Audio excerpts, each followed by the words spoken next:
আসসালামু আলাইকুম। এ দেশে এনসিপি নামক কোন রাজনৈতিক দলের অস্তিত্ব থাকবে না।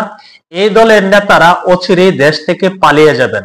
কারণ হলো এই দলের নেতারা বিপ্লবকে বিক্রি করে নিজস্ব এজেন্ডা বাস্তবায়ন করেছে, পকেট বাড়ি করেছে, আখের গুছিয়েছে, দেশ থেকে কোটি কোটি টাকা পাচার করেছে।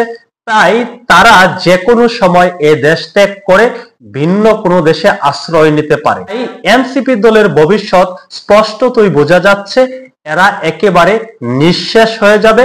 এদের অস্তিত্ব মাইক্রোস্কোপ দিয়েও খুঁজে পাওয়া যাবে না। অনেকেই পূর্বে থেকেই বলে আসছে এই দলের নেতারা যে কোনো মুহূর্তে দেশ ত্যাগ করতে পারে, সেফ এক্সিট নিয়ে পালিয়ে যেতে পারে। যারা এই দলটাকে পছন্দ করত, যারা সমর্থন করত, বা বলা হয়ে থাকে এই দলের নেতাদের যিনি গুরু আছেন, গুরুজনরা আছেন, তারাই এই মুহূর্তে বলছে এই দলের অস্তিত্ব থাকবে না। তার মধ্যে অন্যতম হলো সাংবাদিক ইলিয়াস হোসেন। ইলিয়াস হোসেন বলছেন এ দেশে এনসিপি নামক কোন রাজনৈতিক দলের অস্তিত্ব থাকবে না।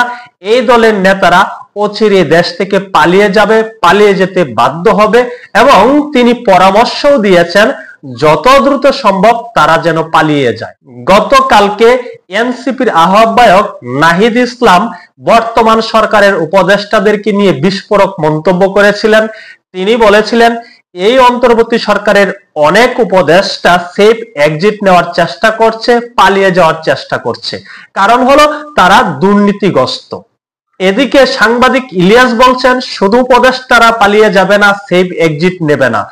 এই যে এনসিপি দলে যারা নেতা আছেন তারাও সেফ এক্সিট নিতে বাধ্য হবেন, তারাও দেশ থেকে পালিয়ে যাবেন। সাংবাদিক ইলিয়াস এই নিয়ে একটি ফেসবুক পোস্ট করেছেন। এই নিয়ে বড় সড় একটি প্রতিবেদন প্রকাশিত হয়েছে। দেশ জুড়ে আলোড়ন সৃষ্টি হয়েছে। আলোড়ন সৃষ্টি হওয়ার পিছনে কারণ হলো এখানে মন্তব্য করেছেন, এনসিপি কে নিয়ে বিস্ফোরক মন্তব্য করেছেন সাংবাদিক ইলিয়াস হোসেন। এই সাংবাদিক ইলিয়াস, কনক সারোয়ার এবং পিনাকি ভট্টাচার্য এই নেতাদেরকে সর্বদাই মাথায় তুলে রাখতো। তারাই আজকে বিদ্রুপ মন্তব্য করছে, বিরূপ মন্তব্য করছে। এই এনসিপি দলের অস্তিত্ব থাকবে না এই দেশে, এমন ভাবনা তারাও এখন ভাবছে। চলুন সাংবাদিক ইলিয়াস কি বলছে সেটি আপনাদেরকে একটু শোনাই। এনসিপি বলে এদেশে কিছু থাকবে না বলে মন্তব্য করেছেন প্রবাসী সাংবাদিক ইলিয়াস হোসেন। তিনি বলেছেন সর্বোচ্চ বিকাশ পার্টির মতো কিছু একটা হতে পারেন, অর্থাৎ নুরুল হক নূরের যে দল, এর মতো হতে পারে এই এনসিপি দলটি।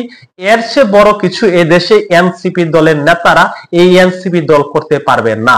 সাংবাদিক ইলিয়াস হোসেন বলেন আমি তো 5 তারিখের 6 দিনের মাথায় বলেছিলাম, শুনেছিলেন, আসল কাজ বাদ দিয়ে দান্দাবাজিতে নেমে গিয়েছিল।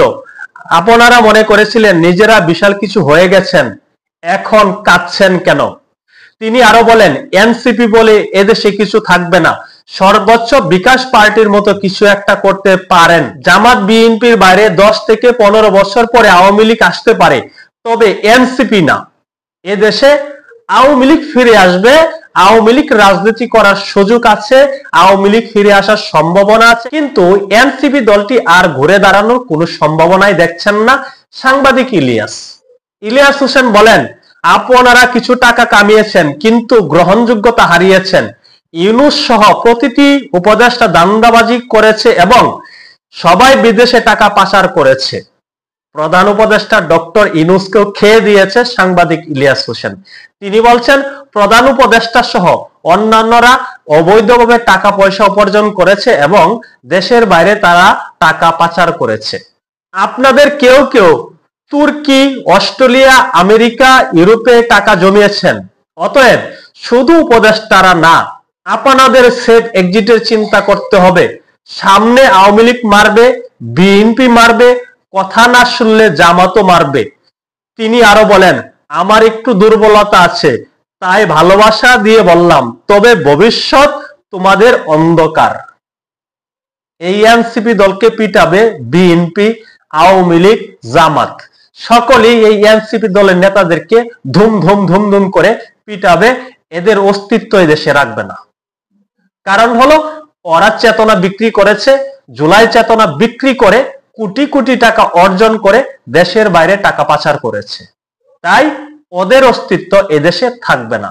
পূর্বে আমরা অনেকবার বলেছি এদের অস্তিত্ব বিলীন হয়ে যাবে, শুধু সময়ের ব্যাপার। আজকে তাদের গুরুজন বলছেন এই দলের ভবিষ্যৎ অন্ধকার, তাদেরকেও সেফ এক্সিট নেওয়ার পরামর্শ দিয়েছেন। সকলে ভালো থাকবেন, আল্লাহ হাফেজ।